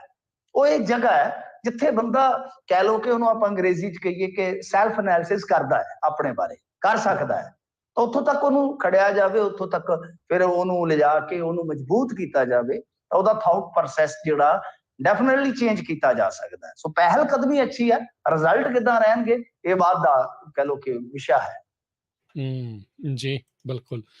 ਹੁਣ ਬੱਸਾਂ ਵਾਲੇ ਕਹਿੰਦੇ ਉਤਰਨ ਜਾ ਰਹੇ ਨੇ ਸੜਕਾਂ ਤੇ, ਉਹ ਤਾਂ ਕਹਿਣਾ ਬੱਸਾਂ ਸੜਕਾਂ ਤੇ ਹੀ ਹੁੰਦੀਆਂ, ਪਰ ਇਹ ਬੱਸਾਂ ਚੋਂ ਉਤਰ ਕੇ ਲੱਗਦਾ ਨਿਕਲਣਗੇ ਸੜਕਾਂ ਹਾਂਜੀ ਹਾਂਜੀ, ਬੱਸਾਂ ਤੇ ਸੜਕਾਂ ਤੇ ਰਹਿੰਦੀਆਂ ਨੇ, ਤੇ ਪਰ ਜਦੋਂ ਬੱਸਾਂ ਵਾਲੇ ਸੜਕ ਤੇ ਆ ਜਾਣ ਤਾਂ ਸਮਝ ਲਓ ਕਿ ਉਹਨਾਂ ਦੇ ਭਾਂਡੇ ਵੀ ਸੜਕ ਤੇ ਆ ਗਏ। ਮਤਲਬ ਇਹ ਆ ਕਿ ਉਹਨਾਂ ਦੇ ਜੁੱਲੀ ਬਿਸਤਰਾ, ਜਿਵੇਂ ਉਹ ਜੁੱਲੀ ਬਿਸਤਰਾ ਇੱਕ ਵਿਧਾਇਕ ਹੀ ਮਸ਼ਹੂਰ ਹੋ ਗਿਆ ਸੀ, ਛੋਟਾ ਘੁਬਾਇਆ, ਤਾਂ ਬਈ ਜਦੋਂ ਜੁੱਲੀ ਬਿਸਤਰਾ ਹੀ ਸੜਕ ਤੇ ਆ ਗਿਆ ਤਾਂ ਆਪਾਂ ਕਹਿ ਦਿੰਦੇ ਫਲਾਣਾ ਰੋਡ ਤੇ ਆ ਗਿਆ, ਜਿਵੇਂ ਫਲਾਣਾ ਕਰੋੜਪਤੀ ਹੈ ਤੇ ਫਲਾਣਾ ਰੋਡਪਤੀ ਹੈ। ਆਹੀ ਜੀ ਚੀਜ਼ ਹੁੰਦੀ ਹੈ ਨਾ। ਤਾਂ ਗੱਲ ਕੀ ਹੈ ਕਿ 9 ਨੂੰ ਨਿੱਜੀ ਬੱਸ ਆਪਰੇਟਰ ਚੱਕਾ ਜਾਮ ਕਰ ਦੇਣਗੇ। ਦੇਖੋ ਇਹ ਸਰਕਾਰ ਹਾਲੇ ਕਹਿ ਲਓ ਕਿ ਸ਼ੁਰੂਆਤੀ ਫੇਜ਼ ਦੇ ਵਿੱਚ ਹੈ, ਪਰ ਹੁਣ ਇਹਨੂੰ ਨਵੀਂ ਨਹੀਂ ਕਿਹਾ ਜਾ ਸਕਦਾ। ਆਪੇ ਤੇ ਆਪਾਂ ਕਹਿੰਦੇ ਨਾ ਨਵਾਂ 9 ਦਿਨ ਤੇ ਪੁਰਾਣਾ 100 ਦਿਨ। 100 ਦਿਨ ਤੋਂ ਉੱਤੇ ਲੰਘ ਗਈ ਸੂਈ, ਹੁਣ ਤੁਸੀਂ ਨਵੇਂ ਨਹੀਂ। ਪਰ ਸ਼ੁਰੂਆਤੀ ਫੇਜ਼ ਹੈ, ਚਲੋ 6 ਮਹੀਨੇ ਸਾਲ ਉਹ ਆਪਾਂ ਕਹਿ ਲੈਂਦੇ ਆ ਕਿ ਯਾਰ ਹਾਲੇ ਕੰਮ ਚੱਲੇਗਾ। ਪਰੰਤੂ ਇਹਨਾਂ ਦੇ ਖਿਲਾਫ ਜੋ ਧਰਨੇ, ਮੁਜ਼ਾਹਰੇ ਜਾਂ ਜਿਹੜੀ ਕਾਰਕਰਦਗੀ ਦੀ ਆਲੋਚਨਾ ਹੈ, ਹਾਲਾਂਕਿ ਹਲੇ ਆਲੋਚਨਾ ਉਹ ਜਿਹੜੀਆਂ ਤੋਪਾਂ ਜਿਹੜੀਆਂ ਅਕਾਲੀਆਂ ਦੇ ਖਿਲਾਫ ਬੜੀਆਂ ਖੁੱਲਦੀਆਂ ਸੀ, ਥੋੜੀਆਂ ਕਾਂਗਰਸ ਦੇ ਖਿਲਾਫ ਵੀ ਖੁੱਲਦੀਆਂ ਸੀ, ਉਹ ਤੋਪਾਂ ਤੇ ਥੋੜੀਆਂ ਸ਼ਾਂਤ ਨੇ ਹਾਲੇ। ਪਰ ਫਿਰ ਵੀ ਹੇਠਲੇ ਪੱਧਰ ਤੇ ਆਲੋਚਨਾ ਹੁੰਦੀ ਆ ਕੁਝ ਚੀਜ਼ਾਂ ਨੂੰ ਲੈ ਕੇ। ਤਾਂ ਸ਼ੁਰੂਆਤੀ ਗੇੜ ਦੇ ਵਿੱਚ ਇਹਨਾਂ ਨੂੰ ਇਹਨਾਂ ਚੀਜ਼ਾਂ ਦਾ ਸਾਹਮਣਾ ਕਰਨਾ ਪੈ ਰਿਹਾ। ਔਰ ਸਭ ਤੋਂ ਵੱਡੀ ਗੱਲ ਕਿ ਸਿੱਖ ਸੰਗਤ ਉਹ ਵੀ ਨਾਖੁਸ਼ ਹੈ, ਤੁਹਾਨੂੰ ਪਤਾ ਹੀ ਹੈ। ਇਕੱਤਰਤਾ ਹੋਣ ਜਾ ਰਹੀ ਹੈ, ਫਿਰ ਮੇਰੇ ਖਿਆਲ ਦੇ ਨਾਲ 16 ਨੂੰ ਉਦੋਂ ਕੋਈ ਕਾਲ ਆ ਸਕਦੀ ਹੈ। ਤਾਂ ਇਹ ਸਾਰੀਆਂ ਚੀਜ਼ਾਂ ਤੇ ਚੱਲ ਰਹੀਆਂ ਨੇ। ਪਰ ਉਹਦੇ ਵਿੱਚ ਹੁਣ ਜੇ ਤੁਹਾਡੇ ਟਰਾਂਸਪੋਰਟਰ ਆ ਜਾਣ ਸੜਕ ਤੇ ਤਾਂ ਬਹੁਤ ਵੱਡੀ ਦਿੱਕਤ ਹੋ ਜਾਏਗੀ, ਕਿਉਂਕਿ ਹੁਣ ਦੇਖੋ ਰੋਡ ਆਵਾਜਾਈ ਜਿਹੜੀ ਹੈ, ਸੜਕੀ ਆਵਾਜਾਈ ਆ, ਜੇ ਤੁਹਾਡੀ ਉਹ ਪ੍ਰਭਾਵਿਤ ਹੋ ਗਈ ਤਾਂ ਬਹੁਤ ਮੁਸ਼ਕਲ ਹੋ ਜਾਏਗੀ। ਤੁਹਾਡੇ ਡਾਕਟਰ ਤੁਹਾਡੇ ਨਾਲ ਖਫਾ ਚੱਲ ਰਹੇ, ਕਿਸੇ ਵੇਲੇ ਵੀ ਸਟ੍ਰਾਈਕ ਕਰ ਸਕਦੇ ਨੇ, ਤਾਂ ਬਹੁਤ ਔਖਾ। ਮੇਰੇ ਕਹਿਣ ਦਾ ਮਤਲਬ ਇਹ ਹੈ ਤੁਹਾਡੇ ਡਰਾਈਵਰ ਸਟ੍ਰਾਈਕ ਤੇ ਚਲੇ ਜਾਣ, ਡਾਕਟਰ ਸਟ੍ਰਾਈਕ ਤੇ ਚਲੇ ਜਾਣ, ਜਾਂ ਕਹਿ ਲਓ ਕਿ ਹੋਰ ਸਫਾਈ ਕਰਮਚਾਰੀ ਸਟ੍ਰਾਈਕ ਤੇ ਚਲੇ ਜਾਣ, ਬਿਜਲੀ ਕਰਮਚਾਰੀ ਸਟ੍ਰਾਈਕ ਤੇ ਚਲੇ ਜਾਣ, ਤਾਂ ਬਹੁਤ ਮੁਸ਼ਕਲ ਹੋ ਜਾਂਦੀ ਹੈ। ਸੋ ਇਸ ਕਰਕੇ ਹੁਣ ਇਹ 9 ਅਗਸਤ ਨੂੰ ਚੱਕਾ ਜਾਮ ਦਾ ਜਿਹੜਾ ਐਲਾਨ ਆਇਆ, ਇਹ ਸਰਕਾਰ ਵਾਸਤੇ ਇੱਕ ਹੋਰ ਚੈਲੰਜ ਆ। ਇਹਦੇ ਵਿੱਚ ਕੀ ਹੈ, ਮੇਨਲੀ ਜੇ ਆਪਾਂ ਗੱਲ ਕਰੀਏ ਤਾਂ ਨਿੱਜੀ ਟਰਾਂਸਪੋਰਟਰ ਕਹਿੰਦੇ ਕਿ ਸਾਡਾ ਧੰਦਾ ਯਾਰ ਚੌਪਟ ਹੋ ਗਿਆ। ਉਹਦਾ ਇੱਕ ਵੱਡਾ ਕਾਰਨ ਆ ਕਿ ਜੋ ਤੁਸੀਂ ਬੀਬੀਆਂ ਨੂੰ ਫ੍ਰੀ ਬੱਸ ਸਫ਼ਰ ਦੀ ਸਕੀਮ ਦਿੱਤੀ ਆ, ਕਿਉਂਕਿ ਜੇ ਤੁਸੀਂ ਦੇਖੋਗੇ ਬੇਸਿਕਲੀ ਇਸ ਧੰਦੇ ਨੂੰ ਇੱਧਰ ਤੁਹਾਡੇ ਵੀ ਆਏ ਹੋਣੇ ਬਹੁਤ ਸਾਰੇ ਇੱਧਰ ਟਰੱਕਾਂ ਨਾਲ ਜੁੜੇ, ਬੱਸਾਂ ਨਾਲ ਜੁੜੇ, ਕਿ ਇੱਕ ਇੰਡੀਆ ਦੇ ਵਿੱਚ ਇਸ ਤਰ੍ਹਾਂ ਦਾ ਧੰਦਾ ਕਿ ਟੈਕਸ ਬਹੁਤ ਵੱਧਦੇ ਨੇ, ਤੇਲ ਬਹੁਤ ਜਲਦੀ ਵੱਧਦਾ ਹੈ, ਟੁੱਟ ਭੱਜ ਬਹੁਤ ਜਲਦੀ ਵੱਧਦੀ ਹੈ। ਪਰ ਜਿਹੜੀ ਇਨਕਮ ਹੁੰਦੀ ਹੈ ਨਾ ਟਰਾਂਸਪੋਰਟਰ ਦੀ, ਉਹ ਬੜੀ ਹੌਲੀ ਵੱਧਦੀ ਹੈ। ਭਾੜੇ ਟਰੱਕਾਂ ਦੇ ਬਹੁਤ ਹੌਲੀ ਵੱਧਦੇ ਨੇ, ਤੇ ਕਿਉਂਕਿ ਜਥੇਬੰਦਕ ਢਾਂਚਾ ਇੰਨਾ ਵਧੀਆ ਨਹੀਂ ਹੈਗਾ ਇਹਨਾਂ ਦਾ। ਤੇ ਦੂਸਰੇ ਪਾਸੇ ਜੇ ਤੁਸੀਂ ਦੇਖੋਗੇ ਆਮ ਕਿਰਾਇਆ ਜਿਹੜਾ, ਕਿਉਂਕਿ ਵੈਲਫੇਅਰ ਦਾ ਮਸਲਾ ਆ ਜਾਂਦਾ ਹੈ, ਉਹ ਵੀ ਜ਼ਿਆਦਾ ਨਹੀਂ ਵਧਾਇਆ ਜਾ ਸਕਦਾ, ਸਰਕਾਰਾਂ ਉਹ ਵੀ ਇਜਾਜ਼ਤ ਨਹੀਂ ਦਿੰਦੀਆਂ। ਤਾਂ ਗੱਲ ਕੀ ਹੈ ਕਿ ਜਿਹੜੀ ਇਹੋ ਜਿਹੀ ਸਕੀਮ ਹੈ, ਹੁਣ ਇਸ ਸਕੀਮ ਦੇ ਵਿੱਚ ਇੱਕ ਚੱਕਰ ਹੋਰ ਵੀ ਹੈ ਕਿ ਫਰਜ਼ ਕਰੋ ਮੀਆਂ ਬੀਬੀ ਹੈ, ਹੁਣ ਜਦੋਂ ਬੀਬੀ ਨੂੰ ਸਫ਼ਰ ਮਿਲ ਰਿਹਾ ਫਰੀ ਤੇ ਮੀਆਂ ਹੁਣ ਦੂਜੀ ਬੱਸ 'ਚ ਥੋੜੀ ਚੜੂਗਾ। ਹੁਣ ਉਹ ਜਾਵੇ ਰੋਡਵੇਜ਼ ਦੇ ਵਿੱਚ ਤੇ ਉਹ ਕਵੇ ਕਿ ਤੂੰ ਉਧਰ ਨੂੰ ਚੱਲ ਕਰਮਾਂ ਵਾਲੀਏ ਤੇ ਮੈਂ ਚੜ ਕੇ ਆਉਣਾ ਬਾਦਲਾਂ ਵਾਲੀ ਏਸੀ ਵਾਲੀ ਬੱਸ 'ਚ, ਉਹ ਚੜਨ ਦਊਗੀ? ਉਹਨੇ ਕਹਿਣਾ ਜਿੱਥੇ ਮੈਂ ਬੈਠੀ ਆ ਤੇ ਮੈਂ ਕਿਰਾਇਆ ਬਚਾਉਣ ਡਈ ਆ, ਮੈਂ ਘਰ ਜੋੜਨ ਡਈ ਆ, ਇੱਕ ਘਰ ਜੋੜਿਆ ਤੇ ਦੂਜਾ ਜੋੜਨ ਚੱਲੀ ਹੈ, ਤੇ ਤੂੰ ਉਧਰ ਨਜ਼ਾਰੇ ਨਾਲ ਆਏਗਾ ਏਸੀ ਬੱਸ 'ਚ, ਇੱਥੇ ਬੈਠ ਮੇਰੇ ਨਾਲ। ਹੁਣ ਇੱਥੇ ਬੈਠਾ, ਹੋ ਸਕਦਾ ਚੁੰਨੂ ਮੁੰਨੂ ਚੋਂ ਵੀ ਅੱਧਾ ਟਿਕਟ ਲੈਣ ਵਾਲਾ ਹੋਵੇ, ਤੇ ਡੇਢ ਟਿਕਟ ਜੁੜ ਗਈ ਨਾ ਉਹਦੇ ਨਾਲ। ਮਤਲਬ ਕਿ ਡੇਢ ਟਿਕਟ, ਇੱਕ ਟਿਕਟ ਫ੍ਰੀ ਆ ਪਰ ਡੇਢ ਟਿਕਟ ਦਾ ਉੱਥੇ ਫਾਇਦਾ ਹੋ ਰਿਹਾ। ਤਾਂ ਓਵਰਆਲ ਇਹ ਚੀਜ਼ ਜਿਹੜੀ ਹੈ ਨਾ, ਉਹ ਇਹ ਜਿਹੜੇ ਨਿੱਜੀ ਟਰਾਂਸਪੋਰਟਰ ਇਹ ਗੱਲ ਕਹਿੰਦੇ ਆ ਕਿ ਤੁਸੀਂ ਇਸ ਸਕੀਮ ਨੂੰ ਜਾਂ ਤਾਂ ਖਤਮ ਕਰ ਦਿਓ, ਜਾਂ ਫਿਰ ਇਦਾਂ ਕਰ ਦਿਓ ਵੀ ਸਾਨੂੰ ਵੀ ਦੇ ਦਿਓ ਸਕੀਮ ਤੇ ਪੈਸੇ ਦੇ ਦਿਆ ਕਰੋ, ਅਸੀਂ ਵੀ ਤੋਂ ਆਟੋਆਈ ਕਰੀਏ, ਤੇ ਜਾਂ ਫਿਰ ਇਹਨੂੰ ਥੋੜਾ ਜਿਹਾ ਇਸ ਤਰੀਕੇ ਨਾਲ ਲੈ ਜਾਓ ਕਿ ਵੀਕਐਂਡ ਤੇ ਲੈ ਆਓ। ਵੀਕਐਂਡ ਤੇ ਬੀਬੀਆਂ ਚਲੋ ਇੱਕ ਦੂਜੇ ਮਤਲਬ ਕਿ ਜਾਣ ਆਉਣ ਕਰ ਲੈਣ ਇੱਕ ਦੂਜੇ ਥਾਂ ਤੇ, ਕੋਈ ਚੱਕਰ ਨਹੀਂ ਹੈ, ਤਾਂ ਅਸੀਂ ਘੱਟੋ ਘੱਟ ਚਲੋ ਉਸ ਦਿਨ ਵੀਕਐਂਡ ਤੇ ਆਪਦੀਆਂ ਫਿਰ ਨਾ ਚਲਾਈਏ ਜਾਂ ਕੁਝ ਵੀ ਕਰ ਲਈਏ। ਪਰ ਜਿਹੜਾ ਸੱਤੇ ਦਿਨ ਹੀ ਚੱਲਦਾ ਹੈ ਪ੍ਰੋਸੈਸ, ਤਾਂ ਉਹਦੇ ਵਿੱਚ ਸਾਡਾ ਕੰਮ ਕਾਰ ਪ੍ਰਭਾਵਿਤ ਹੁੰਦਾ ਹੈ। ਉਹ ਕਹਿੰਦੇ ਕੱਲ ਨੂੰ ਹੁਣ ਫਾਈਨੈਂਸ ਵਾਲੇ ਬੱਸਾਂ ਫੜਨਗੇ, ਪੈਟਰੋਲ ਪੰਪਾਂ ਵਾਲੇ ਫੜਨਗੇ, ਉਹਦੇ ਨਾਲੋਂ ਚੰਗਾ ਕਿ ਅਸੀਂ ਹੀ ਤੁਹਾਨੂੰ ਚਾਬੀਆਂ ਫੜਾ ਦਈਏ ਕਿ ਆ ਲੈ ਮਾਏ ਸਾਂਭ ਪੂੰਜੀਆਂ। ਤੇ ਇਸ ਕਰਕੇ ਹੁਣ ਇਹ ਮਾਮਲਾ ਵੀ ਜਿਹੜਾ ਪਚੀਦਾ ਹੈ ਸਰਕਾਰ ਵਾਸਤੇ, ਕਿੱਦਾਂ ਹੱਲ ਨਿਕਲਦਾ ਹੁਣ ਦੇਖਿਆ ਜਾਏਗਾ। ਜੀ ਜੀ, ਭਾਰਤ ਵਿੱਚ ਤੇਜ਼ੀ ਨਾਲ ਵੱਧ ਰਿਹਾ ਹੈ ਕਹਿੰਦੇ ਨੋਟਾਂ ਦਾ ਕਲਚਰ। ਹਾਂਜੀ, ਨੋਟਾਂ ਦਾ ਸਿਆਸੀ ਕਲਚਰ ਕਹਿ ਸਕਦੇ ਹਾਂ ਆਪਾਂ, ਤਾਂ ਕਿਉਂਕਿ ਅੰਕੜਾ ਇੱਕ ਨਿਕਲ ਕੇ ਆਇਆ ਸਾਡੇ ਤੇ ਇੱਕ, ਤਾਂ ਪਿਛਲੇ 5 ਸਾਲਾਂ 'ਚ 1 ਕਰੋੜ 29 ਲੱਖ ਵੋਟਰਾਂ ਨੇ ਨੋਟਾ ਦਬਾਇਆ, ਟੀ ਕਰਵਾਈ ਆ ਜਾਨੀ ਨੋਟਾਂ ਦੀ 18 ਤੋਂ 2022 ਤੱਕ। ਤਾਂ ਇਹ ਜਿਹੜੀਆਂ ਉਪਰੋਕਤ ਚੋਣਾਂ ਹੋਈਆਂ ਉਹਦੇ ਵਿੱਚੋਂ ਇਹ ਡਾਟਾ ਲਿਆ ਗਿਆ। ਤਾਂ ਇਸ ਤਹਿਤ ਜੇ ਆਪਾਂ ਦੇਖੀਏ ਲੋਕ ਸਭਾ ਵਿੱਚ ਨੋਟਾਂ ਤਹਿਤ ਔਸਤਨ ਜੇ ਆਪਾਂ ਦੇਖੀਏ ਤਾਂ ਬਹੁਤ ਵੱਡਾ ਇੱਕ ਬਣ ਜਾਂਦਾ, ਜਿਵੇਂ ਲਾ ਲਓ ਕਿ 64,53,652 ਵੋਟਾਂ ਔਸਤਨ। ਤੇ ਇਸ ਦੇ ਨਾਲ ਹੀ ਜੇ ਇੱਕ ਗੋਪਾਲਗੰਜ ਸੀਟ ਤੇ ਝਾਤ ਮਾਰੋਗੇ ਜਿਹੜੀ ਬਿਹਾਰ ਦੇ ਵਿੱਚ ਪੈਂਦੀ ਹੈ, ਉੱਥੇ 51,660 ਵੋਟਰਾਂ ਨੇ ਟੀ ਕਰਾ ਦਿੱਤੀ ਨੋਟਾਂ ਵਾਲੀ। ਮਤਲਬ ਕਿ ਕਿਸੇ ਵੀ ਹਲਕੇ ਦੇ ਵਿੱਚ ਇਹ ਬਹੁਤ ਵੱਡੀ ਗਿਣਤੀ ਹੈ ਰਾਜਕਰਨਵੀਰ ਸਿੰਘ ਜੀ। ਜੇ ਆਪਾਂ 10 ਲੱਖ ਵੋਟਰ ਨੂੰ ਵੀ ਲਈਏ ਇੱਕ ਹਲਕੇ ਦੇ ਵਿੱਚੋਂ, ਤਾਂ ਹਿਸਾਬ ਲਾ ਲਓ ਉਹਦੇ ਚੋਂ ਇੱਕ ਵੱਡਾ ਹਿੱਸਾ ਜਿਹੜਾ ਉਹ ਨੋਟਾਂ ਨੂੰ ਦਬਾ ਰਿਹਾ। ਇਹਦਾ ਮਤਲਬ ਕਿ ਰਿਜੈਕਟ ਕਰ ਰਿਹਾ ਤੁਹਾਡੀ ਪੋਲਿਟਿਕਸ ਨੂੰ, ਤੁਹਾਡੇ ਪੋਲੀਟੀਕਲ ਸਿਸਟਮ ਤੇ ਸਵਾਲ ਖੜੇ ਕਰ ਰਿਹਾ ਕਿ ਮੈਨੂੰ ਇਹਨਾਂ ਦੇ ਵਿੱਚੋਂ ਕੋਈ ਵੀ ਪਸੰਦ ਨਹੀਂ ਹੈ, ਆਈ ਡੋਂਟ ਲਾਈਕ।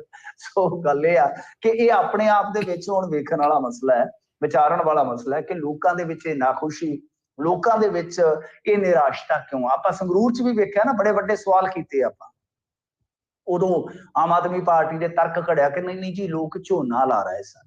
ਪਰ ਬੇਸਿਕਲੀ ਇਹ ਹੈ ਕਿ ਜਦੋਂ ਨਿਰਾਸ਼ਤਾ ਫੈਲਦੀ ਹੈ ਕਿਸੇ ਵੀ ਤਨਜ਼ੀਮ ਨੂੰ ਲੈ ਕੇ, ਕਿਸੇ ਵੀ ਨਿਜ਼ਾਮ ਨੂੰ ਲੈ ਕੇ, ਕਿਸੇ ਵੀ ਸਿਸਟਮ ਨੂੰ ਲੈ ਕੇ, ਤਾਂ ਉਦੋਂ ਰੁਚੀ ਘਟਦੀ ਆ ਹਮੇਸ਼ਾ। ਤਾਂ ਇਹ ਭਾਰਤੀ ਪੋਲਿਟਿਕਸ ਸਿਸਟਮ ਤਾਣੇ ਬਾਣੇ ਵਾਸਤੇ ਬਹੁਤ ਵੱਡਾ ਸਵਾਲ ਹੈ ਇਹ ਆਂਕੜਾ।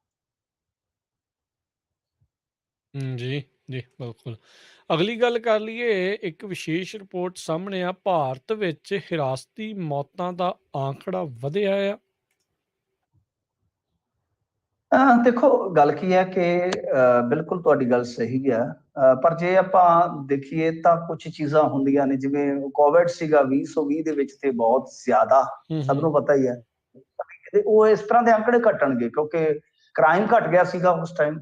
ਲੋਕ ਜਦੋਂ ਬਾਹਰ ਹੀ ਨਹੀਂ ਸੀ ਨਿਕਲਦੇ 6 ਮਹੀਨੇ ਤੇ ਇਹਨਾਂ ਨੇ ਵਕਤ 'ਚ ਪਾ ਛੱਡਿਆ। ਤੁਸੀਂ ਆਪ ਵੀ ਪੈ ਰਹੇ ਹੋ, ਜਿਹੜਾ ਸਾਰੀ ਦੁਨੀਆ ਹੀ ਪਈ ਰਹੀ, ਕਿਹੜਾ ਕੋਈ ਇੱਕ ਨੂੰ ਸਿਆਪਾ ਸੀਗਾ, ਤੁਹਾਨੂੰ ਪਤਾ ਹੀ ਹੈ। ਪਰ ਬੀਤੇ ਸਾਲ ਦੇ ਮੁਕਾਬਲੇ, ਮਤਲਬ ਕਿ 2021 ਦਾ ਜੇ ਅੰਕੜਾ ਲਾਓਗੇ ਤਾਂ ਉਹਦੇ ਮੁਕਾਬਲੇ ਜਿਹੜਾ 21-22 ਦਾ ਅੰਕੜਾ ਹੈ ਅਗਲੇ ਸਾਲ ਦਾ ਆ ਗਿਆ, ਇਹ ਫਾਈਨੈਂਸ਼ੀਅਲ ਈਅਰ ਜਿਹਨੂੰ ਆਪਾਂ ਕਹਿ ਦਿੰਦੇ ਆ, ਉਹਦੇ ਅੰਕੜੇ ਹੁੰਦੇ ਆ, ਤਾਂ ਉਹ ਨੈਕਸਟ ਸਾਲ ਦੇ ਵਿੱਚ ਯਾਨੀ 2021 ਤੋਂ ਬਾਅਦ 21-22 ਚ ਉਹਦਾ ਇਜ਼ਾਫਾ ਬਹੁਤ ਜ਼ਿਆਦਾ ਹੁੰਦਾ ਹੈ, ਤਕਰੀਬਨ 604 ਮਾਮਲੇ ਵੱਧ ਗਏ। ਪਰ ਅੰਕੜਾ ਬਹੁਤ ਵੱਡਾ, ਮੈਂ ਜਿਵੇਂ ਕਿਹਾ ਕਿ ਠੀਕ ਹੈ ਕਰੋਨਾ ਦਾ ਦੌਰ ਸੀਗਾ, ਉਹਦਾ ਇੱਕ ਇੰਪੈਕਟ ਸਾਰੀ ਦੁਨੀਆ ਤੇ ਹੈ, ਨੋ ਡਾਊਟ, ਉਹਦੇ ਚ ਕੋਈ ਸ਼ੱਕ ਨਹੀਂ, ਕੋਈ ਦੋ ਰਾਏ ਨਹੀਂ। ਪਰ ਇਹ ਅੰਕੜਾ ਵੀ ਕੋਈ ਛੋਟਾ ਨਹੀਂ ਹੈ ਰਾਜਕਰਨਵੀਰ ਸਿੰਘ ਜੀ, ਬਹੁਤ ਵੱਡਾ ਅੰਕੜਾ ਹੈ। ਇਹਦੇ ਚ ਜਿੱਦਾਂ ਤੁਸੀਂ ਹੁਣ ਬਿਹਾਰ ਨੂੰ ਦੇਖੋਗੇ 159 2021 ਦੇ ਵਿੱਚ ਹਿਰਾਸਤੀ ਮੌਤਾਂ ਹੁੰਦੀਆਂ, ਪਰੰਤੂ 21-22 ਚੋਂ ਵੱਧ ਕੇ 237 ਹੋ ਜਾਂਦੀਆਂ ਨੇ, ਕਮਾਲ ਦੀ ਗੱਲ ਆ। ਹਰਿਆਣੇ ਚ ਵੀ ਜੇ ਤੁਸੀਂ ਦੇਖੋਗੇ ਤਾਂ 60 ਮੌਤਾਂ ਵੱਧ ਹੁੰਦੀਆਂ ਨੇ ਪਿਛਲੇ ਸਾਲ ਦੇ ਮੁਕਾਬਲੇ ਤਾਂ। ਇੱਥੋਂ ਤੱਕ ਕਿ ਆਪਾਂ ਜੇ ਦੇਖੀਏ ਤਾਂ ਗੁਜਰਾਤ ਦੇ ਵਿੱਚ ਵੀ ਇਹ ਵਾਧਾ ਵੇਖਣ ਨੂੰ ਮਿਲਦਾ ਹੈ, ਉੱਤਰ ਪ੍ਰਦੇਸ਼ ਦੇ ਵਿੱਚ ਵੀ ਵਾਧਾ ਵੇਖਣ ਨੂੰ ਮਿਲਦਾ, ਬੰਗਾਲ 'ਚ ਵੀ ਵਾਧਾ ਵੇਖਣ ਨੂੰ ਮਿਲਦਾ, ਪੰਜਾਬ ਇਸ ਮਾਮਲੇ 'ਚ ਥੋੜਾ ਪਿੱਛੇ ਚਲਾ ਜਾਂਦਾ ਹੈ। ਪਰ ਵਾਧਾ ਜਿਹੜਾ ਹੈ ਉਹ ਇਹਨਾਂ ਸਟੇਟਾਂ 'ਚ ਬਹੁਤ ਜ਼ਿਆਦਾ, ਬਿਹਾਰ, ਹਰਿਆਣਾ, MP, ਛੱਤੀਸਗੜ੍ਹ, ਰਾਜਸਥਾਨ, ਝਾਰਖੰਡ, ਗੁਜਰਾਤ, UP ਤੇ ਵੈਸਟ ਬੰਗਾਲ। ਸਭ ਤੋਂ ਵੱਡੀ ਗੱਲ ਜਿਹੜੀ ਹੈ ਇਸ ਮਾਮਲੇ 'ਚ ਉਹ ਇਹ ਆ ਕਿ ਜਿੰਨੇ ਇਨਕਾਊਂਟਰ 'ਚ ਲੋਕ ਮਾਰੇ ਗਏ, ਜੇ ਆਪਾਂ ਦੇਖੀਏ ਤਾਂ 2021 ਦੇ ਵਿੱਚ 82 ਬੰਦੇ ਮਾਰੇ ਸੀ ਇਨਕਾਊਂਟਰਾਂ ਦੇ ਵਿੱਚ, ਤੇ ਜਿਹੜੇ 21-22 ਚ ਵੱਧ ਕੇ 151 ਹੋ ਗਏ। ਪਰ ਬਾਵਜੂਦ ਇਸ ਦੇ ਤੁਸੀਂ ਜੇ ਦੇਖੋਗੇ, ਤਾਂ ਇਹ ਇੱਕ ਬੜਾ ਵੱਡਾ ਅੰਕੜਾ ਹੈ। ਜੇ ਆਪਾਂ ਦੇਖੀਏ ਤਾਂ ਇਹਦੇ ਮੁਕਾਬਲੇ ਹਿਰਾਸਤੀ ਮੌਤਾਂ ਤਦ ਵੀ ਜ਼ਿਆਦਾ ਨੇ। ਇਹ ਇੰਟਰਸਟਿੰਗ ਫੈਕਟ ਹੈ ਇਸ ਸਾਰੇ, ਜੇ ਆਪਾਂ ਪ੍ਰਕਰਮ ਨੂੰ ਵਾਚੀਏ ਵੇਖੀਏ ਤਾਂ ਮਤਲਬ ਕਿ ਜਿਹੜਾ ਇਹ 604 ਮਾਮਲੇ ਵਧੇ ਆ ਹਿਰਾਸਤੀ ਮੌਤਾਂ ਦੇ, ਤਾਂ ਇਨਕਾਊਂਟਰ ਦੇ ਮੈਂ ਤੁਹਾਨੂੰ ਫਿਗਰ ਦੱਸਿਆ ਉਹ ਤਾਂ ਬੜੇ ਘੱਟ ਰਹਿ ਜਾਂਦੇ ਆ। ਇਹਦਾ ਮਤਲਬ ਕਿ ਇਨਕਾਊਂਟਰ ਘੱਟ ਹੋ ਰਹੇ ਆ, ਹਿਰਾਸਤੀ ਮੌਤਾਂ ਜ਼ਿਆਦਾ ਹੋ ਰਹੀਆਂ। ਔਰ ਉਹਦਾ ਇੱਕ ਵੱਡਾ ਕਾਰਨ ਆ ਟੌਰਚਰ ਵੀ ਦੱਸਿਆ ਜਾਂਦਾ ਹੈ। ਟੌਰਚਰ ਵੀ ਜਦੋਂ ਤੁਸੀਂ ਸਿਆਣੇ ਬੰਦਿਆਂ ਦੇ ਨਾਲ ਇਸ ਤਰ੍ਹਾਂ ਦੀ ਵਾਰਤਾਲਾਪ ਕਰੋਗੇ ਇਹਨਾਂ ਚੀਜ਼ਾਂ ਨੂੰ ਲੈ ਕੇ, ਜਿਹੜੇ ਪੁਲਿਸੀਆ ਸਿਸਟਮ ਦੇ ਨਾਲ ਵਾਬਸਤਾ ਨੇ, ਉਹ ਟੌਰਚਰ ਦਾ ਵੀ ਜ਼ਿਕਰ ਕਰਦੇ ਨੇ। ਜਾਂ ਕਈ ਵਾਰ ਇਹ ਹੈ ਕਿ ਉਹ ਜਿਹੜਾ ਥਾਣਿਆਂ ਦੇ ਵਿੱਚ ਇੱਕ ਬੜਾ ਭੈੜਾ ਡਰਾਵਣਾ ਮਾਹੌਲ ਹੁੰਦਾ, ਉਹਦੇ ਕਰਕੇ ਲੋਕ ਖੁਦਕੁਸ਼ੀਆਂ ਵੀ ਕਰ ਜਾਂਦੇ ਨੇ। ਇਹ 2-3 ਕਾਰਨ ਮੇਨਲੀ ਹੁੰਦੇ ਨੇ, ਪਰ ਇੱਕ ਵੱਡਾ ਕਾਰਨ ਇਹ ਆ ਕਿ ਨਾ ਤੇ ਇੱਥੇ ਐਂਟੀ ਟੌਰਚਰ ਲਾਅ ਹੈ। ਦੂਜੀ ਚੀਜ਼ ਜੇ ਤੁਸੀਂ ਦੇਖੋਗੇ, ਮੈਂ 2 ਦਹਾਕਿਆਂ ਦਾ ਨਾ ਇੱਕ ਪੜ੍ਹ ਰਿਹਾ ਸੀਗਾ, ਮਤਲਬ ਕਿ ਸਾਰਾ ਅੰਕੜਾ, ਤਾਂ 1888 ਕਸਟੋਡੀਅਲ ਡੈਥ ਸੀ। ਇਹ ਮੈਂ 21 ਚ ਕੱਢਿਆ ਸੀਗਾ ਡਾਟਾ, ਤਾਂ 1888 ਸੀ ਟੋਟਲ ਕਸਟੋਡੀਅਲ ਡੈਥ 2 ਦਹਾਕਿਆਂ ਚ। 2 ਦਹਾਕੇ ਕਿੰਨੇ ਹੋ ਗਏ? 20 ਸਾਲ ਦਾ ਸਮਾਂ। ਅੱਛਾ, ਉਹਦੇ ਚ 893 ਕੇਸ ਰਜਿਸਟਰਡ ਕਰਦੀ ਆ ਪੁਲਿਸ, ਤੇ 358 ਜਿਹੜੇ ਪੁਲਿਸ ਆਫੀਸਰ ਨੇ ਉਹਨਾਂ ਨੂੰ ਕਹਿ ਲਓ ਕਿ ਅਕਿਊਜ਼ਡ ਬਣਾਇਆ ਜਾਂਦਾ ਹੈ। ਪਰੰਤੂ ਹੁੰਦਾ ਕੀ ਹੈ ਕਿ ਸਿਰਫ 26 ਪੁਲਿਸਮੈਨ ਹੀ ਕਨਵਿਕਟਡ ਕੀਤੇ ਜਾਂਦੇ ਨੇ। ਮਤਲਬ ਕਿ ਕਿੱਥੇ 1888 ਮੌਤਾਂ, 893 ਕੇਸ, 358 ਪੁਲਿਸ ਆਫੀਸਰ ਤੱਕ ਜਿਹੜੇ ਰਜਿਸਟਰ ਕੀਤੇ ਜਾਂਦੇ ਆ, ਪਰਚੇ ਚ ਰਜਿਸਟਰਡ, ਉਹ ਨਾਮਜ਼ਦ ਕੀਤੇ ਜਾਂਦੇ ਆ। ਪਰ ਸਜ਼ਾ ਕਿੰਨਿਆਂ ਨੂੰ ਹੁੰਦੀ ਹੈ? ਸਿਰਫ ਲਾ ਲਓ ਕਿ 26। ਤਾਂ ਤੁਸੀਂ ਆਪ ਹੀ ਦੇਖ ਲਓ ਕਿ ਕਨਵਿਕਸ਼ਨ ਰੇਟ ਕਿੰਨਾ ਡਾਊਨ ਹੈ। ਕਿਉਂ?